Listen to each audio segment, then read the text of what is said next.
অনেক দিন পর আবার একটা ভিডিও নিয়ে আসলাম। খুব সিম্পল একটা রান্না, লাউ পাতার ভর্তা। লাউ পাতা কতগুলো ভালো করে ধুয়ে একটা পাতিলে অল্প কিছু পানি দিয়ে আমি সেটাকে সিদ্ধ করতে দিব।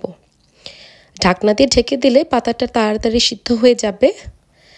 পাতা যখন খুব ভালো করে সিদ্ধ হবে তখন আমি এটাকে একটু উল্টে পাল্টে দিব, যাতে সবগুলো পাতা সব দিকে খুব ভালো করে সিদ্ধ হয়।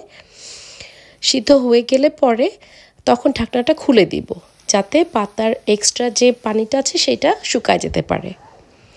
যখন খুব ভালো করে শুকায় যাবে এবং পাতাটা সিদ্ধ হয়ে যাবে, আমি একটা প্যানে সরিষার তেল দিয়ে কিছু রসুন, তারপরে কিছু কাঁচামরিচ একটু টেলে নিব। আমি এখানে লাল মরিচগুলো দিচ্ছি।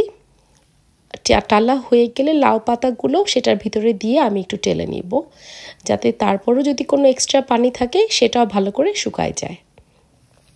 খুব ভালো করে যখন এই সবগুলো ভাজা ভাজা ভাজা হয়ে যাবে, তখন আমি এই সবগুলো উপকরণ একটা শিলপাটার উপরে নিয়ে অল্প একটু লবণ ছিটায় আমি বেটে ফেলবো।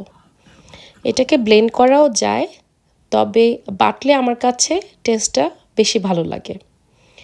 রসুন, মরিচ এবং লবণ দিয়ে লাউ পাতাটা খুব ভালো করে আমি বেটে ফেললাম। বাটা হয়ে গেলে পেঁয়াজ কুচি এবং পরিমাণ মতো লবণ দিয়ে আমি আলতো হাতে সেটাকে বেটে নিলাম। বাটা হয়ে গেলে সরিষার তেল দিয়ে খুব ভালো করে আমি মাখায় ফেললাম।